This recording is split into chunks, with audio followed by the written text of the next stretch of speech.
wah nggak setuju nih, ini pasti orang-orang yang komplain nggak setuju sama anak muda maju. Bukan itu problemnya. Anak muda sih saya setuju. Yang saya nggak setuju kalau itu tiba-tiba ngubah peraturan negara biar maju, itu yang salah. Ini ada etika yang jelas-jelas dilanggar gitu.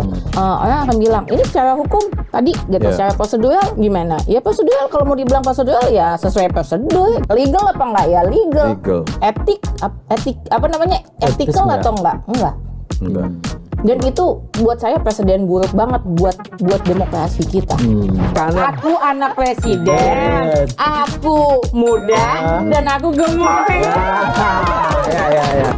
Saya disclaimer dulu. Saya mau klarifikasi. Saya mau bilang, saya tidak mengendorse pasangan capres cawapres manapun.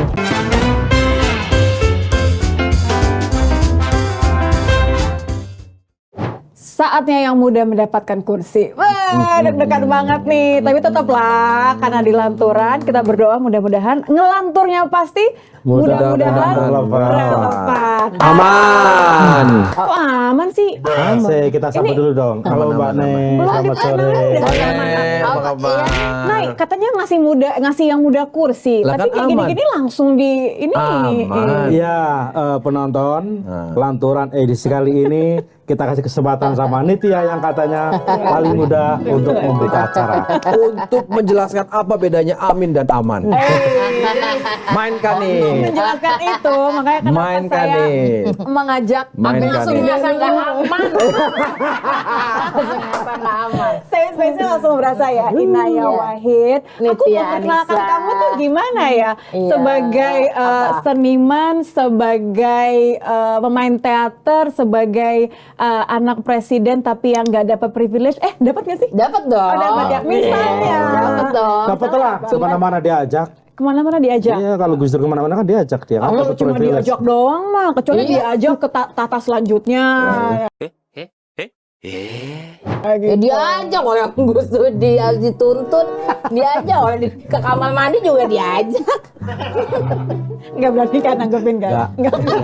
Kalau Inaya aku masih berani, kalau Gus Dur nggak berani. Takut. Tapi nah maksudnya kayak kita kan ngomongin ini ya, kita sering banget ngomongin nih kemana sih ini harusnya siapa segala macam, giliran anak muda dikasih kok begini caranya. Do you feel still the same gak sih? Masih ngerasa sama gitu gak? Beda kalau yang muda yang memimpin. Pasti ada bau Inggris-Inggrisnya. Gitu. Of course. Kalau musik mah biasa aja. Biasa aja. Semarangan. Pakai bahasa Indonesia yang baik Baik dan benar. Belum tentu. Bahasa Indonesia Bantul ya. Belum tentu baik dan benar. Silakan ada. Iya, apanya? Iya kan banyak tuh yang ngomong kayak gitu. Ini saatnya anak muda, anak muda tuh maksudnya terus kalau muda terus apa? Soalnya banyak banget gitu, terus gimana tiba-tiba jargonnya, ini adalah calon termuda, ini adalah apa muda, saatnya yang muda, ya and then what, tapi terus kalau muda terus kenapa gitu, apa yang ditawarin gitu. Karena saya sebagai anak muda juga biasa-biasa aja. Itu tenang aja, itu bagian dari ageism juga tuh. Kalau terlalu mengglorifikasi anak muda tuh terlalu ageism juga gitu. Dan maksudnya gini, kalau mau ngomongin anak muda itu kan maksudnya gini, kalau mau ngomong muda itu sebenarnya yang diambil tuh bukan umurnya, tapi being progresif, kan gitu. Ini dunia ini kan dinamis. Nah, makin hari kan butuh solusi-solusi yang juga kemudian harus kitanya butuh update gitu. Nah, itu diharapkan anak-anak muda lebih progresif untuk nyari untuk menyelesaikan isu-isu itu, ya kan? Itu satu. Yang kedua, kemudian idealism. Jadi itu yang dicari. Kalau yang punya itu nggak muda juga nggak apa-apa, karena yang dicari itu bukan usianya sebenarnya gitu. Tapi gemoynya. Tapi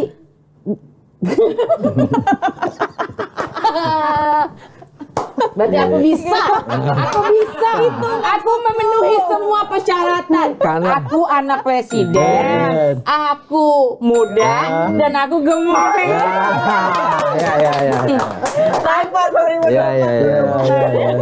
Tapi punya paman nggak? Paman punya dari desa, tapi hakim masalahnya bukan hakim garis. udah gitu hakim garis poli pantai. Susah. Aduh, jangan usah ngomongin poli, karena kalau poli tetap aja nanti ngadepinnya Megawati lagi. Kebanggaan Indonesia. Iya, di Korea Selatan. Iya. Tapi kita ngomong tiba-tiba ngomongin anak muda, kenapa sih? Gara-gara Gibran maksudnya? Biar Enggak. clear aja. Karena Nitia dari kemarin selalu seperti ngomong itu, Mas. Kenapa sih kalian ribut mulu? Ini kan kesempatan anak muda untuk memimpin, kesempatan anak muda untuk berbuat sesuatu untuk bangsa gitu loh. Biar clear. Setuju. Tapi maksudnya gini, Maksudnya gini, muda itu punya kesempatan untuk mimpin juga setuju. Aku setuju. Tapi- Jadi jangan kemudian isunya terus dibawa-bawa ke nggak setuju nih. Ini pasti orang-orang yang komplain nggak setuju sama anak muda maju. Bukan itu problemnya. Anak muda sih saya setuju. Yang saya nggak setuju kalau Caranya. itu tiba-tiba ngubah peraturan negara biar maju, itu yang salah. Ini bukan masalah muda atau nggak mudanya. Jadi jangan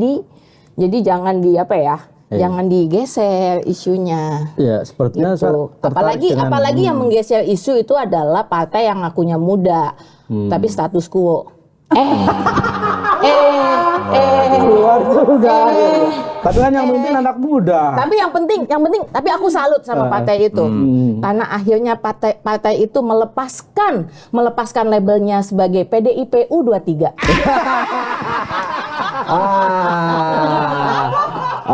PDIP U23. Iya. Jadi gitu nih, clear ya. Gitu, clear. Yang muda Jelas. itu bukan faktor usia loh ya. Muda itu progresif. betul ide-idenya. Ide-idenya.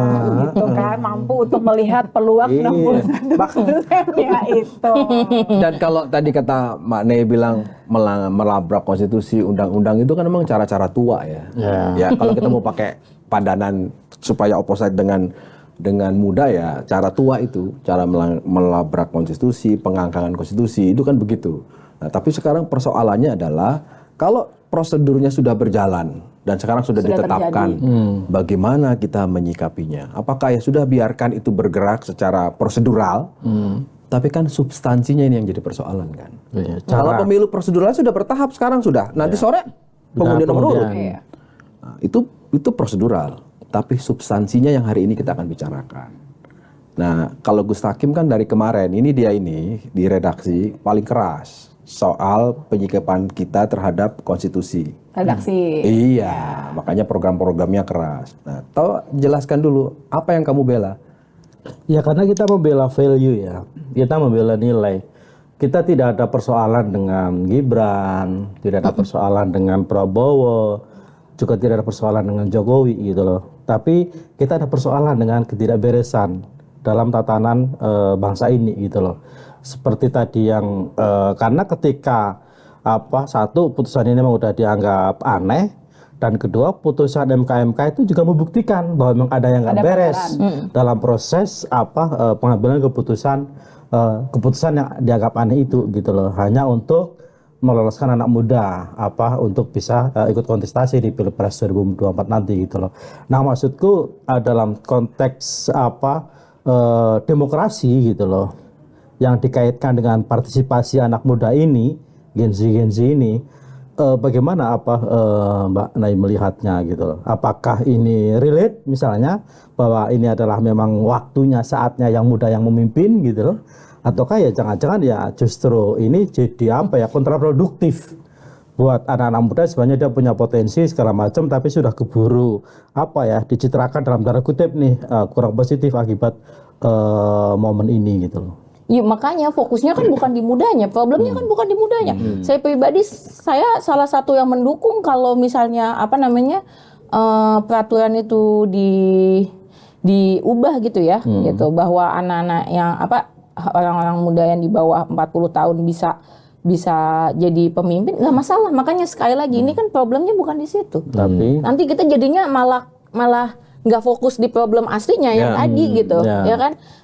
Yang tadi dibilang bahwa ini ada etika yang jelas-jelas dilanggar gitu. Kalau secara gini, orang akan bilang ini secara hukum tadi gitu, secara prosedural gimana? Ya prosedural, kalau mau dibilang prosedural ya sesuai prosedur gitu kan. Dokumen langgar maksudnya. Iya. Legal apa enggak ya? Legal. Etik ethical Etisnya. atau enggak? Enggak. Dan itu buat saya presiden buruk banget buat demokrasi kita. Tapi dari kemana masuk kayak gitu? Saya ingat banget waktu saya sempat di satu forum sama bagian dari pemerintah yang terus kemudian bilang gini, ini kita demokrasinya udah naik kok. Buktinya angka demokrasinya udah bagus. Ini buktinya ya angka orang nyoblos kemarin itu pemilih partisipasi publik gitu dalam pemilihan itu naik pesat gitu. Ya masa kalau hitungannya demokrasinya jadi bagus kualitasnya Indonesia itu hitungannya karena orang nyoblos sebanyak-banyaknya nyoblos ya itu bukan berarti terus demokrasinya jadi bagus. Karena kalau cuma masalah banyak-banyakan nyoblos, orang di Korea Utara nyoblos semua, Pak.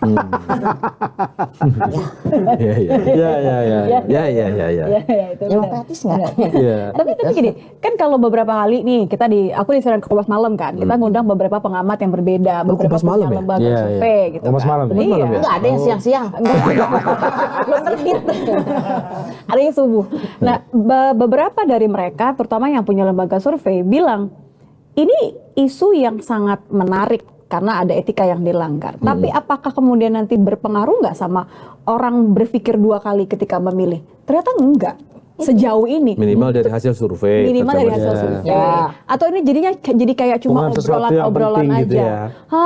Gitu. Betul seperti itu Mane. Bahwa isu ini bukan sesuatu yang penting. Kalau aku sih ngelihatnya itu karena ya mohon maaf ya itu maksudku gini, karena kita udah lama banget menormalisasi hal-hal kayak gitu jadinya gitu loh. Ini nggak salah kok secara ini, tapi etikanya tuh banyak banget yang dilanggar gitu. Dan akhirnya publik sendiri juga jadi mungkin mereka juga jadi ngerasa, oh ini nggak apa-apa kali ya, apalagi pemilih makin ke bawah, makin itu jadi sesuatu yang normal. Mungkin mereka akan berpikir bahwa this is how it is gitu. Gitu. Dan itu banyak banget, aku ketemu banyak banget sama orang-orang muda yang berpikir ya emang kayak gitu bukan gitu. Nggak ngaruh sama kita juga nantinya gitu, nggak ngaruh sama lapangan pekerjaan misalnya, nggak ngaruh sama that's how politik works gitu. Akhirnya jadi kayak gitu. Padahal kita punya pilihan gitu. Ada satu cawapres yang kemudian suka ngomong kayak kemarin saya sempat ngomong gitu bukan sempat kemudian menanggapi pernyataan itu waktu beliau bilang nyoblos itu bukan untuk milih yang terbaik karena nggak ada gitu. Jadi nyoblos itu supaya yang jahat nggak jadi pemimpin gitu. Menghindarkan yang jahat nggak jadi pemimpin. Terus aku bilang kalau gitu lesser of evil dong Pak gitu. Kita lesser of evil mulu tiap 5 tahun gitu. Maksudnya nih masa kita Indonesia nggak punya beneran yang oke, yang baik gitu. Dan lucunya orang yang bilang iya lesser of evil itu kemudian ikutan kontesnya. Jadi maksudnya gini, ini Bapak bagian dari lesser of evil apa gimana nih Pak? Sebut nama. Sebut nama atau justru kasih tahu aja. Ini yang masih dianggap keluarga atau dianggap teman? Itulah kemudian kenapa kita mendorong bahwa proses demokrasi ini tidak hanya berhenti di soal prosedural, bukan hanya soal tata laksana, tapi soal substansi, soal nilai, gitu. Ini menjadi alasan sekaligus penjelasan kita ya, kenapa kita Kompas TV terutama berminggu-minggu fokusnya soal MK, karena ada nilai yang dibela, ada nilai yang diperjuangkan. Apa itu? Yaitu nilai kenegaraan, nilai-nilai kebangsaan, yang itu tercermin dari semua yang ada di konstitusi negara. Jadi kalau orang bertanya, kok kayaknya nggak move on, kayak nggak terima sama paslon itu, sampai nyebut-nyebut seolah-olah mau menggagalkan dan sebagainya. No, kita itu urusannya prosedural. Tapi kita mengingatkan bahwa sejarah mencatat kita pernah bersikap soal itu. Nah, pertanyaannya, kalau itu tidak turun ke grassroots, ya biarkan, ini kan bukan soal hasil 2024, kita nggak bicara itu. Dalam jangka panjang kita bicara bahwa menjadi pembelajaran bagi masyarakat, bahwa hari ini belum nyampe ke grassroots, itu jadi pelajaran dan evaluasi kita. Itu adalah tahapan yang ya jangan-jangan soal konstitusi, soal MK itu terlalu elit, sehingga tidak sampai Nah, tapi kan kita berpikir jangka panjang. Yang sampai ke bawah emang beras, kaos gitu. BLT gitu ya. BLT. Ya. Soalnya Pak nggak nyampe beras. Atau bahkan nggak itu, bahkan mungkin belum nyampe itu. Karena saya gini ya, ini ada satu hal yang kemarin saya alamin tuh. Jadi saya kemarin ngasih jokes, terus joke saya di quote, terus ditempelin nama paslon gitu. Padahal maksud saya itu joke-nya emang istilahnya nge-roasting satu paslon, tapi bukan endorsement untuk paslon yang lain, bukan gitu. Saya nggak mengendorse. Saya disclaimer dulu. Saya mau klarifikasi. Saya mau bilang, saya tidak mengendorse pasangan capres cawapres manapun. Itu dulu. Oh, yang kita butuh aman bukan amin itu. Iya, betul. Itu bukan endorsement, itu joke untuk nge-roasting satu calon, tapi itu bukan endorsement untuk membenarkan dukungan kepada satu. Iya, itu bukan. Nah,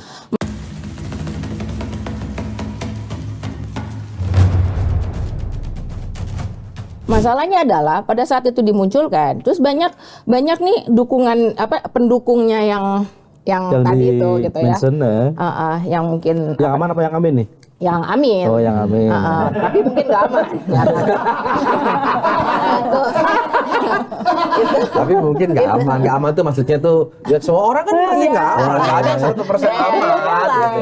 Itu mereka tuh marah sekali gitu. Marah sekali terus ngata-ngatain apa segala macam gitu ya. Terus yang saya heran tuh gini, saya tuh waktu lihat mereka marah-marah gitu ya, karena dianggap saya tuh ngeledekin paslonnya mereka gitu ya. Wah, mereka ngamuk-ngamuk segala macam. Saya tuh pengen ketawa, saya tuh pengen gini, kalian tuh belain apa? Kalian tuh lagi belain orang-orang yang lagi nyari kekuasaan loh. Marah kalian tuh buat apa sih gitu?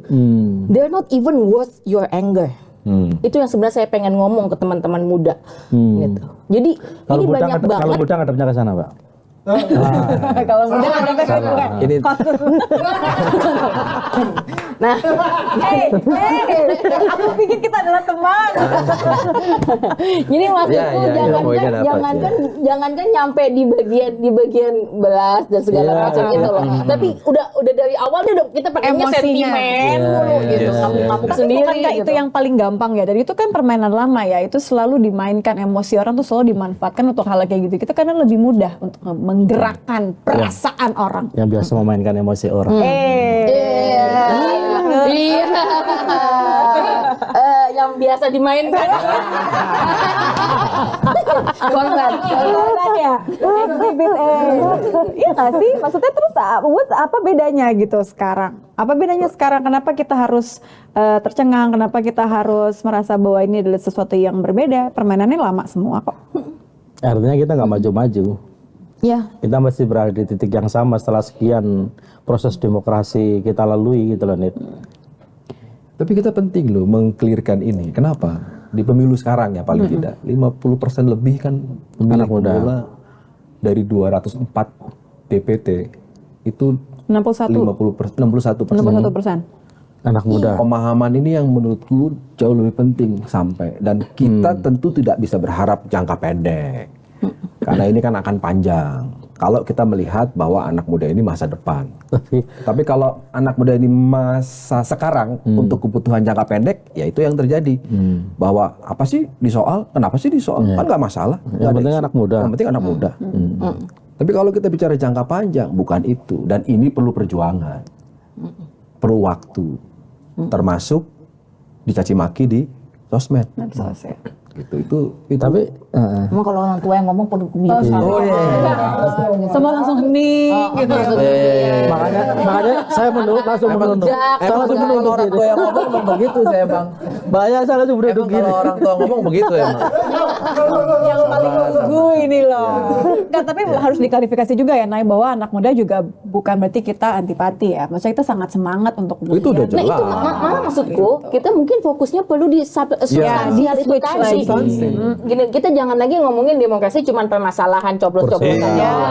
Siapapun boleh nyoblos dan segala macam, bukan itu. Ya, itu cuma salah satu bagian kecil aja gitu. Salah satu indikator. Iya betul, salah satu indikator. Tapi maksudnya yang paling penting ya demokrasinya juga harus sehat gitu. Ya buat apa punya demokrasi tapi kemudian juga nggak sehat. Ya setuju. Bukan, tapi kita tadi mau ngomong buat apa nih demokrasi kalau ujung-ujungnya dinasti. Gini, saya kalau dinasti kalau saya nggak masalah. Yang jadi problem itu, nah sekali lagi ini nih, yang jadi problem itu bukan dinasti as in, wah itu anaknya Pak Jokowi jadi nggak boleh tuh sama sekali, nggak gitu. Iya gitu. Bukan karena bapak saya pernah jadi presiden makanya kenapa sekarang saya di seni gitu kan. Oh karena saya udah nggak bisa masuk politik, nggak begitu gitu.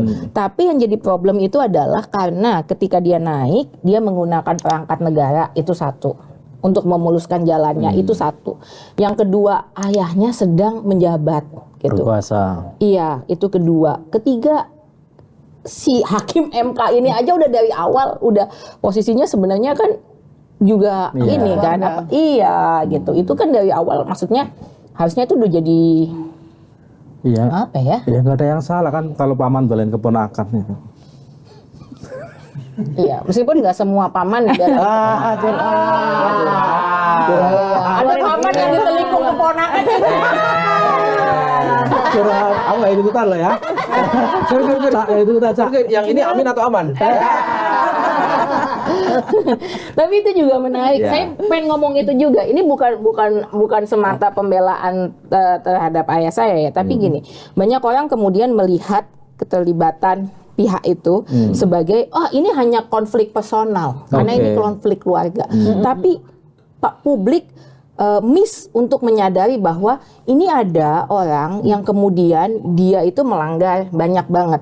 Contohnya ayah saya itu sudah ada itu kekuatan hukumnya, tidak membolehkan penggunaan namanya misalnya dan segala macam yang kemudian itu dilanggar oleh mereka gitu ya. Atau kemudian spin off words gitu. Bagaimana kemudian narasinya dibikin, enggak kok nggak ada apa-apa kok, kami nggak ada apa-apa, itu tuh sebenarnya cuma pura-pura gitu segala macam. Ya nggak mungkin diklarifikasi karena kalau mau ya silakan klarifikasi ke bapak saya kan gitu kan. Nah, publik itu menganggapnya itu permasalahan personal, tapi miss untuk melihat bahwa ini ada loh orang yang akan menggunakan berbagai macam cara untuk bisa berkuasa gitu. Untuk ada di tampuk kekuasaan. Ini yang kita sering banget miss gitu, hal-hal yang substansial yang sebenarnya jauh lebih penting untuk diwaspadai gitu. Tapi aku agak curiga nih Mbak Ana ini. Mbak Ana ini agak kencang kritik Gibran gitu. Karena jangan-jangan nyesel dulu pas jadi anak presiden nggak cepat kesempatan kayak Gibran juga. Iya, nggak maju saya itu. Tapi ada politik gitu. Pertanyaan-pertanyaan itu kan. Gimana? Iya. Penyesalannya bukan karena nggak maju ya. Misalnya karena kenapa bapak aku bukan tipikal yang ya itu poin juga, itu poin. Dalam konteks membandingkan ya itu penting kan. Antara ini sama-sama presiden. Sama-sama presiden. Bisa juga ya selain dengan Gus Dur juga bayangkan dan SBY juga bisa dan Gus Dur mengajukan nama AHY Bu Mega meskipun sempat mau, tapi pada akhirnya kan enggak gitu kan, karena memang di dalam internalnya ternyata secara elektabilitas tidak kompetitif misalnya, apapun alasannya. Tapi kalau itu jadi halus. Seandainya kompetitif mungkin maju. Gitu. Nah ini yang gini, kenapa kita terus menyoal ini? Ada satu hal yang kita harus ingatkan bahwa kita bermimpi ya. Anak-anak muda yang disebut-sebut oleh media itu sebagai dominasi anak-anak muda di pilpres kali ini, di pemilu kali ini, itu datang ke TPS bukan karena mobilisasi kelompoknya, tapi dia datang dengan kesadaran.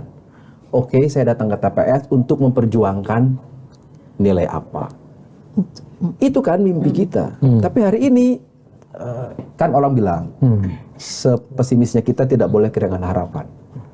Karena itu kita terus menyampaikan ini bahwa tidak mudah. Kenapa? Karena selalu dianggap ini nggak ikhlas ini Prabowo sama nggak move on. Takut ini kalah. Takut kalah. Kita kesampingkan itu. Bagaimana sekarang caranya dengan situasi komunikasi yang sangat kompleks sekarang, tapi juga bisa memudahkan. Masih ada waktu nih sampai dengan Februari. Bagaimana menyadarkan? Kalau nggak cukup Februari, kita berpikir masa depan. Gimana ya komunikasi yang efektif ke anak muda? Supaya dia juga dapat substansinya. Tidak hanya prosedural. Karena sekarang ini sosialisasi KPU, sosialisasi pemilu dari penyelenggara pemilu selalu mengatakan tahapan pemilu A, B, sampai ngelotok itu kayak penataran P4. Tapi substansinya jarang disampaikan. Jadi cuma kayak jadwal aja ya. Datang itu nggak salah, datang simulasi ke TPS. Tetap butuh. Itu butuh gitu. Tapi nilainya gimana? Tumben-tumbenan dia serius ini. Ya kan mengimbangi dia. Biar nggak ngekek-ngekek terus gitu. Ya gimana ya caranya ya menyampaikan dengan ada sosmed kayak kemarin kan rame di misalnya di sosmednya naik. Itu kan menurutku pembelajaran yang baik. Orang melihat kan dan biasa aja nyikapinya, jangan marah-marah. Biasa aja. Ya, kayak slogan partai PDIP U23 itu. U23 itu loh. Santuy. Gimana gini ya? Oh gini ya. Korea gini. Itu kan Korea. Santai dan santuy. Gimana nih? Kita punya cara nggak? Menurutku punya bayangan nggak? Ketawanya enak banget. Ini namanya apa? Ketawa karir ya? Ketawa karir. Ketawa biar sebagai komplimen.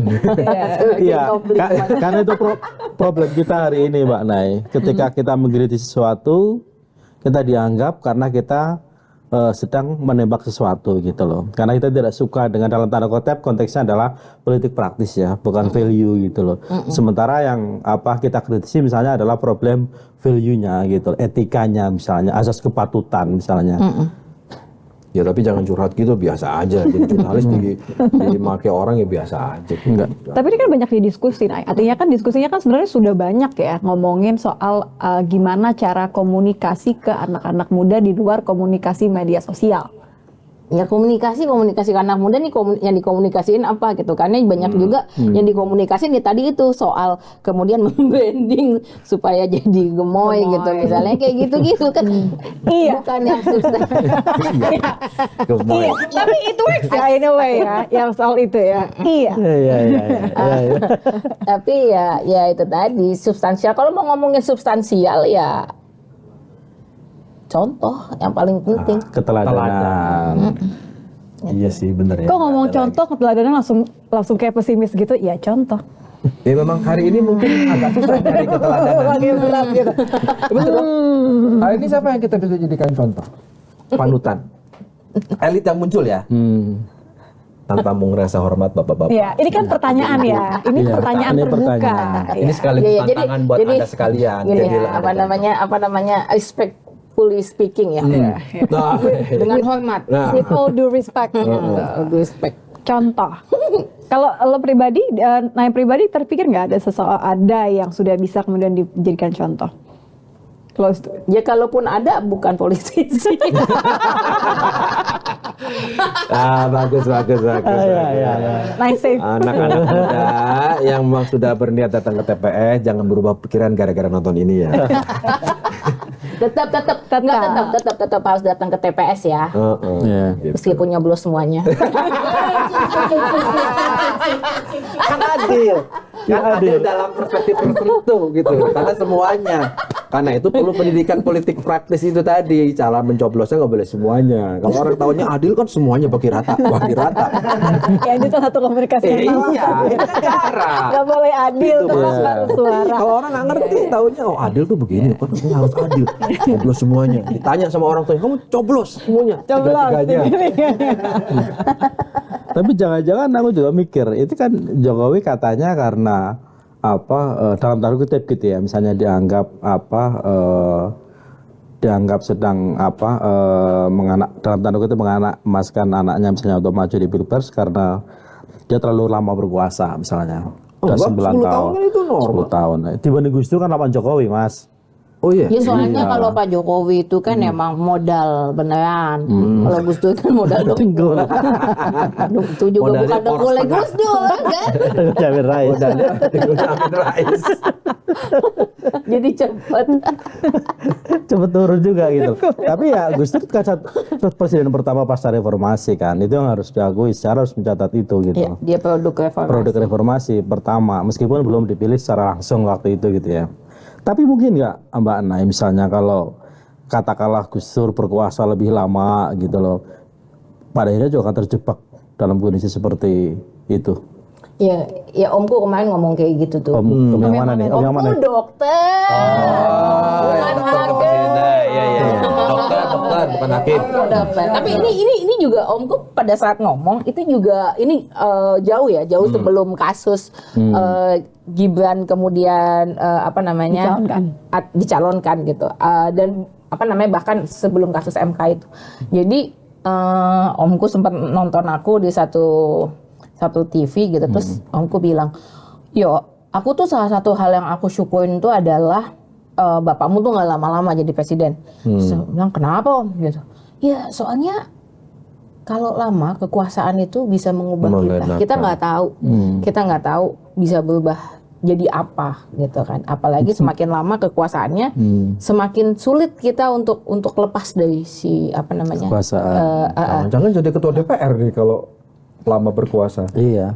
Salah. Meskipun sebenarnya, Iya. aku matiin toa, nggak matiin mic, aku matiin toa. Tapi maksudku ya mungkin bapak nggak tahu, mungkin bapakku bisa, tapi orang-orang di sekelilingnya belum tentu juga gitu. Ya kita nggak pernah tahu apa yang terjadi. Tapi maksudku guys ya. Ngerasa pernah ada di posisi itu emang sesuatu yang subtle banget sih. Dia masuknya pelan-pelan gitu kan. Gitu. Terus ya abis ini pengennya apa? Pengen ini itu juga. Ternyata bukan cuma hammer dan cinta yang memabukkan ya. Tapi kekuasaan sudah bisa memabukkan. Harta, tahta, atau nyawa. Nyawa. Serem juga ya tiga itu. Soal kekuasaan. Judi slot. Itu memabukkan juga. Iya. Kekuasaan memabukkan. Itu kan yang kemudian dijelaskan oleh pendukung-pendukungnya Pak Jokowi, bahwa Pak Jokowi itu sedang berkorban. Kenapa? Untuk menjaga yang disebut dengan giant leap, lompatan besar untuk Indonesia yang lebih maju. Dia ingin menjaga kelangsungan pembangunan sehingga menempatkan anaknya dan dia pasang badan. Boleh aja pendapat begitu sebagai pembelaan. Tetapi kalau disandingkan sekali lagi dengan nilai, dengan norma, dengan nilai-nilai kebangsaan, dengan ketaatan kepada konstitusi, ya kita juga boleh menjawab bahwa tidak harus dengan cara itu menempatkan dan menerobos atau mengubah konstitusi, aturan main dalam jelang pertandingan dari 6 bulan jelang pertandingan. Kemarin ada satu kiai, saya ngobrol sama si kiainya itu, terus kiainya saya lagi konsultasi soal apa yang akan kami bawa di Haul Gus Dur selanjutnya gitu ya, tahun ini gitu. Terus kiai itu ngomong gini, ya demokrasi itu apa sih tujuan utamanya? Tujuan utamanya itu kan adalah kepentingan bersama gitu kan, kepentingan semua gitu. Nah dalam demokrasi itu bukan hanya kita berani menang, tapi kita juga berani kalah untuk demokrasi tadi itu. Gitu. Jadi seberapa besar kita juga berani memberanikan diri kita untuk ya udah saya nggak harus menang kok, in order supaya demokrasinya jalan. Jadi mengutamakan demokrasi maksudnya gitu. Ini Karena kepentingan substansial. bersama. Ini demokrasi substansial. Artinya dia maju, dia kalah nggak apa-apa. Tapi paling tidak, saya punya kesempatan masuk dalam orbit untuk menebar gagasan, ide-ide baik, ya kan? Usulan-usulan yang mungkin belum tentu relate sama grassroots. Karena ada faktor itu tadi, beras, kaos misalnya. Tapi tetap berjuang. Bukan begitu. Ini Amin atau Aman? Ya tanya naik. Kenapa ya bisa kepikiran itu? Tapi Oke lah, sampaikan bukan endorse. Aku penasaran. Kenapa ya bisa kepikiran Amin sama Aman itu? Pengen tahu aja, iseng atau apa gitu kan? Tentu nggak iseng dong. Ini sekali gue klarifikasi. Ayo kalau emang bukan mengendorse apa sih? Aku nggak mengendorse. Iya nggak, memang bukan. Gini. Apa? Kalau spontan kok rasanya? Gini. Aku tidak mengendorse apa yang nanti siapapun yang nanti aku coblos itu urusanku. Aku tidak sedang mengajak orang lain untuk ikut dalam pilihanku gitu. Terserah kalian mau pilih siapa gitu. Jadi nggak ada endorsement apapun gitu. Dan aku merosting mereka sama ininya gitu, bahwa beberapa kali mungkin publik nggak tahu gitu. Monggo silakan aja misalnya. publik jadi berpikir aku mengendorse Pak Ganjar misalnya, karena jarang lihat roasting. Aku roasting Pak Ganjar di depan Pak Ganjar bahkan. Gitu. Kalau kemarin Kiki Saputri bahkan nggak berani nge-roasting Pak Ganjar soal Wadas, Pak Ganjar udah duluan aku roasting soal Wadas. Gitu. Jadi sama. Jadi tapi nanti siapapun yang aku coblos, aku nggak masa perlu mengendorse. Urusan pribadi Urusan pribadi. di dalam bilik suara. Tapi kalau misalnya Mbak Ana ini kan pernah berada di lingkaran istana ya. Maksudku meskipun tidak selama Gibran, tidak selama Kaisang misalnya. Memang lingkungan istana itu bisa mengubah karakter orang gitu. Alah, nggak usah istana, jadi ketua RT aja bisa berubah karakter. Istana lah. Pantesan dia berubah sekarang. Jadi bos saja bisa berubah. Ya, artinya bisa dipahami kalau Gunawan Muhammad menangis. Bukan gini, menetiskan air mata. artinya gini, kalau kita sadar betul bahwa kekuasaan itu bisa melenakan kita, kalau kekuasaan itu bisa membuat kita yang tadinya taat dengan konstitusi, yang tadinya kita paham, ya dari kita ada kesadaran membatasi diri, itu yang tadi bilang. Dan regulasi juga membatasi kan. Oh iya, itu satu hal. Tapi kan kembali kepada yang sebut habitus itu loh. Kebiasaan di internal grupnya itu. Nah, kalau di keluarga Gus Dur mungkin kan sudah biasa melihat kekuasaan itu sebagai sesuatu ya wis lah. Titipan. Wis lah gitu. Tapi ada juga yang hari ini kalau kuasa Gus Dur nggak jadi presiden nggak paten. Nah, itu kan itu kalimatnya gitu. Artinya memandang kekuasaan itu sebagai sebuah ya sudahlah hari ini lagi dapat sebagai sebuah aja. medium. Nah, ini kan yang kita harus sampaikan, Kim. Karena Gus Takim ini kan banyak programnya. Jangan cuma soal banyak luhannya tadi. Banyak luhannya. Banyak luhannya, banyak Nggak ngeluh sebenarnya. Menyampaikan aspirasi. Ngeluh mulu sih, kurang bersyukur nih kayaknya. Gitu. Sekarang kan gitu dikit-dikit digituin. Lu ketawa banget kencang banget lu. Dia bahagia. Bahagia banget. Dia paling bahagia tuh. Tapi tetap ya, maksudnya ini akhirnya karena lagi deadline gitu kan. Ini kan ya sudah itu sudah terjadi kan, PR-nya adalah bagaimana berikutnya gimana, biar pertanyaannya begitu. gitu maksudnya. Biar move on gitu kan. Sama juga kita juga tentu mengharapkan nggak cuma yang muda ngaku muda kelihatan muda kan gitu. Apa yang akan mereka bawa ke meja gitu. Yang muda ngaku muda kelihatan muda. Padahal nggak muda. Dia nggak apa-apa loh, nggak mudah itu nggak apa-apa loh. Iya, benar. Ini ageism banget, ini terlalu ini salah satu efek terlalu mengglorifikasi anak muda juga itu Yang loh. penting lugu, yang penting sehat. Kan kalau kesehatan semua. Sama gemoy. Berikan aku 10 anak muda, aku jadikan Ku gerakan. apa sih? BTS itu apa sih katanya? Gila, gue langsung blank gitu di depan kamera, langsung blank. Ami, maafkan aku. Jangan dihabisi. Iya, lagi-lagi. Jadi pertanyaannya sama soal ini loh, kaum privilege itu loh, Nay. Kan semua kan selalu bertanya-tanya soal jadi apa yang kaum privilege bisa berikan kepada kita. Kamu ini kok langsung ingatnya ke aku? Ini nyindir apa? Kamu calling out aku ya? Kamu lagi calling out aku. Iya, saja. Iya dong, gitu kan. Ya udah, apa yang mau dibawa? Kalau misalnya memang yang dijadikan alasan untuk memajukan seseorang yang muda itu untuk memastikan kemajuan bangsa karena punya privilege, berarti apa yang bisa dia berikan? Maksudnya gitu. Apa yang bisa kita tagih dari situ? Kemarin saya diceritain sama teman, dia di bagian penyelenggaraan pemilu. Tapi daerah gitu. Itu banyak banget yang para calon-calon itu. Mereka bahkan nggak tahu tugasnya ngapain, ininya ngapain gitu. Atau bahkan ada, dan terutama itu anak muda yang kayak gitu. Ada bahkan yang ditanya, oh dia di partai A itu atau partai B gitu. Terus ditanya ketua partainya yang mana, dia juga yang nggak tahu. Tapi maksudnya gini, Iya. Tapi gini, terlepas dari itu, artinya maksudnya gini, ya itu melihat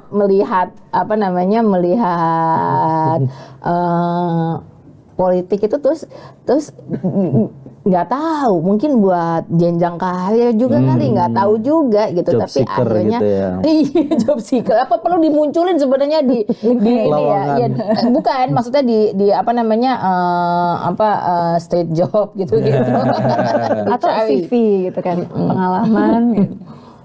Nggak ada kata pengabdian sih. Itu yang paling penting. Enggak, ini kan maksudku kelihatannya sih sederhana ya apa yang disampaikan oleh Nay. Tapi kan sebenarnya kan ini prinsip ya. Apalagi orang-orang itu kan yang katanya nanti akan mewakili rakyat di DPR atau DPRD dan mereka punya fungsi yang sangat strategis toh. Selain anggaran, pengawasan, bikin regulasi. Sorry Gustip, aku tuh udah gak konsen. Ini anak ketawa mulu. Tapi beneran, jangan-jangan emang mereka memang mewakili rakyat. Rakyat itu kan banyak yang struggling untuk mendapatkan cuan. Jadi mungkin mereka mewakili rakyat. Rakyat butuh cuan itu. Ya, kita harus akuin lah sampai sekarang pasca reformasi demokrasi kita masih sebatas prosedural. Saya nggak mau lah menyebut tidak ada sama sekali, ada tapi kecil sekali pemahaman itu, sehingga ya kita jangan kaget kalau ada masyarakat mencoblos. Kenapa? Karena ini lebih besar. Itu fakta. Lebih besar apanya Mas? Balihonya Mas? Ya baliho bisa. Amplop berasnya juga bisa. Itu kan yang terjadi. Sebagian besar ukuran tubuh juga bisa. Iya, bisa gitu. Tapi kan tugas kita untuk memperjuangkan itu.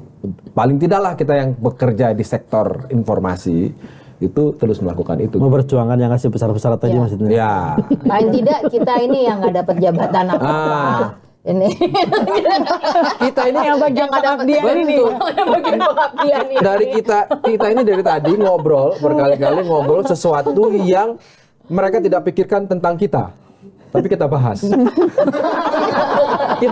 Mereka tuh nggak mikirin kita loh, kita bahas. Sedih ya? Iya kan? Kok aku jadi sedih? Padahal kita berpikir kita mau jadi apa juga belum tahu gitu. Tapi kita bahas dan mereka belum tentu udah pasti tidak memikirkan kita. Paling tidak mereka berpikir mereka jadi atau tidak. Mulai dari kabupaten kota, mulai dari provinsi ya kan, sampai ke level negara. DPR RI atau capres dan cawapres. Nah, ketika kita mengatakan bahwa rakyat itu kan bacaan kita, kacamata kita. Sekarang ini kan yang belum ketemu, contoh aja deh kemarin.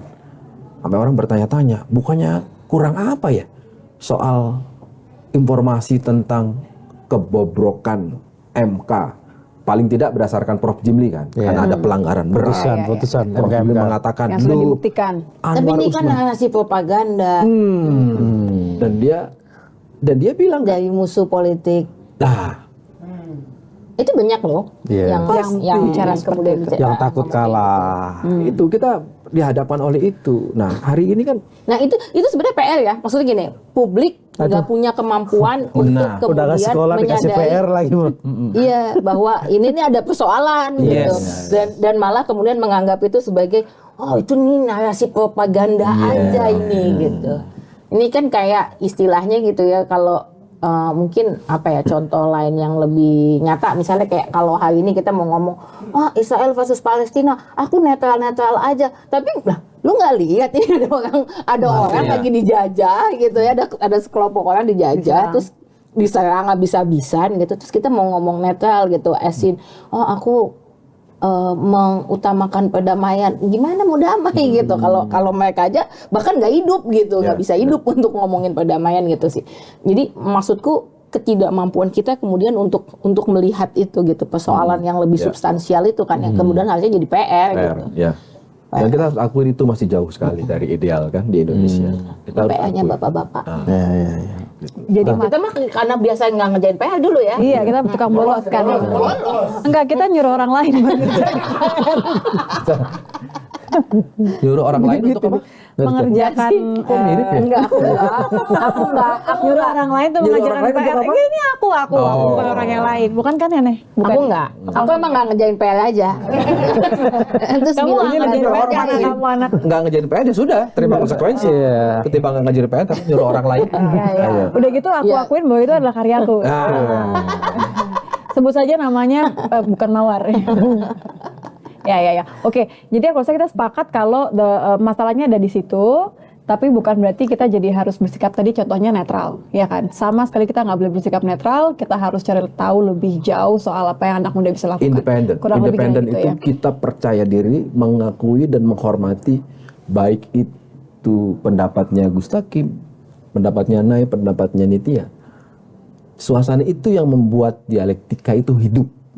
Tapi kalau hari ini kita menyampaikan nilai gagasan, dituduh macam-macam, seperti yang dialami oleh anak presiden ini, bener dong, anak presiden. Nggak berani nyebut mantan.